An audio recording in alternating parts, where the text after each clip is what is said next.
Channel सागर भक्तिमाला में आपका स्वागत है। धार्मिक कहानियों में कई कहानियां छिपी हुई हैं। इन्हीं में एक कहानी है महाराज शिवी की। आज मैं महाराज शिवी की कहानी सुनाने जा रही हूँ जो बहुत ही अच्छी है। आप इसे पूरा सुने। पुरु वंश में जन्मे कुशीनगर देश के राजा शिवी बड़े ही परोपकारी और धर्मात्मा थे। परम दानवीर राजा शिवी के द्वार से कभी कोई खाली हाथ नहीं जाता था। प्राणियों के प्रति राजा शिवी का बड़ा स्नेह था। उनके राज में हमेशा सुख शांति और स्नेह का वातावरण बना रहता था। ईश्वर भक्त राजा शिवी की चर्चा स्वर्ग लोक तक होती थी। देवताओं के मुख से राजा शिवी की इस प्रसिद्धि के बारे में सुनकर इंद्र और अग्नि को विश्वास नहीं होता था। अतः उन्होंने उसी नरेश की परीक्षा करने की ठानी। अग्नि ने कबूतर का रूप धारण किया और इंद्र ने एक बाज का रूप धारण किया।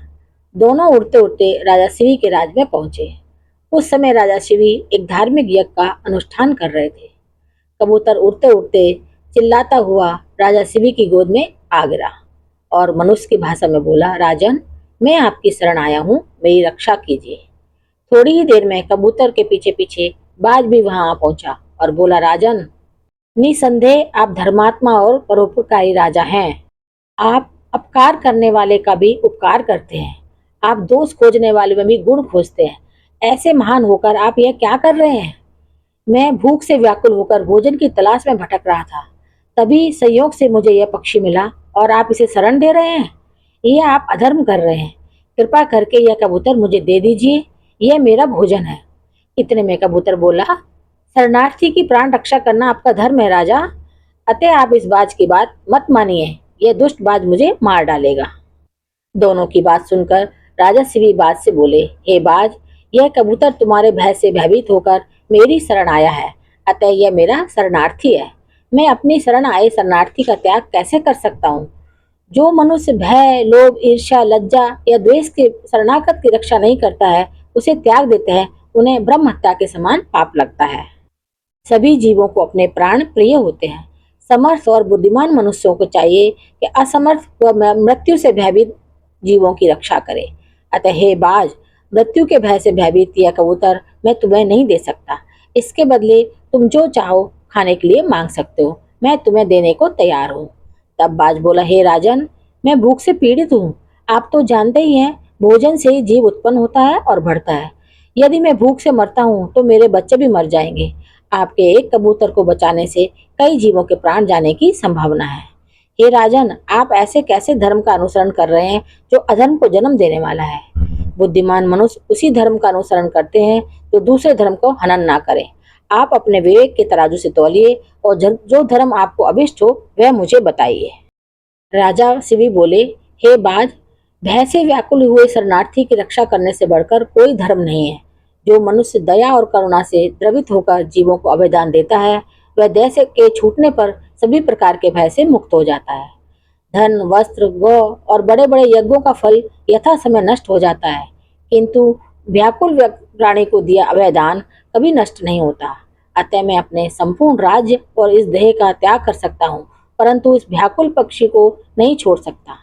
ए बाज, तुम्हें आहार चाहिए, सो जो चाहो आहार के लिए मांग लो।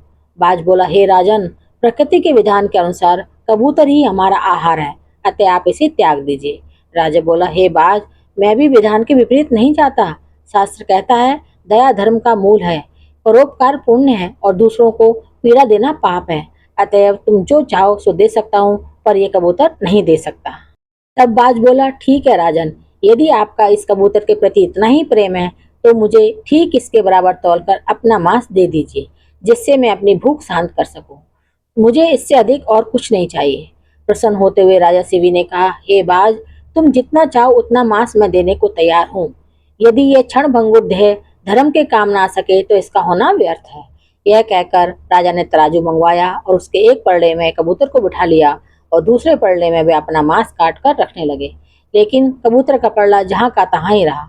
तब अंत में राजा शिवी स्वयं उस पलड़े में बैठ गए और बोले, हे बाज, ये लो, मैं तुम्हारा आहार तुम्हारे सामने बैठा हूँ। इतने में आकाश से पुष्प वर्षा होने लगी, मृदंग बजने लगे। स्वयं भगवान अपने भक्त के इस अपूर्व त्याग को देखकर प्रसन्न हो रहे थे। यह देखकर राजा शिवी विस्मय से सोचने लगे, इस सब का क्या कारण हो सकता है। इतने में वह दोनों पक्षी अंतर्ध्यान हो गए। और अपने असली रूप में प्रकट हो गए। इंद्र ने कहा, हे राजन, आपके जैसा धर्मपरायण और त्यागी मैंने कभी नहीं देखा। मैं इंद्र हूँ जो बाज बना था और ये अग्निदेव हैं जो कबूतर बने थे। हम दोनों तुम्हारे त्याग की परीक्षा लेने आए थे। हे राजन, ऐसे मनुष्य विरले ही होते हैं जो दूसरों के उपकार के लिए अपने प्राणों का भी मोह न करें। ऐसा मनुष्य उस लोक को जाता है जहाँ से फिर लौटना नहीं पड़ता है। इतना कहकर इंद्र और अग्निदेव स्वर्ग को चले गए। राजा शिवी ने अपना यज्ञ पूरा किया और कई वर्षों तक पृथ्वी पर राज करने के बाद परम पद को प्राप्त हुए। तो दोस्तों, कैसी लगी मेरी कहानी?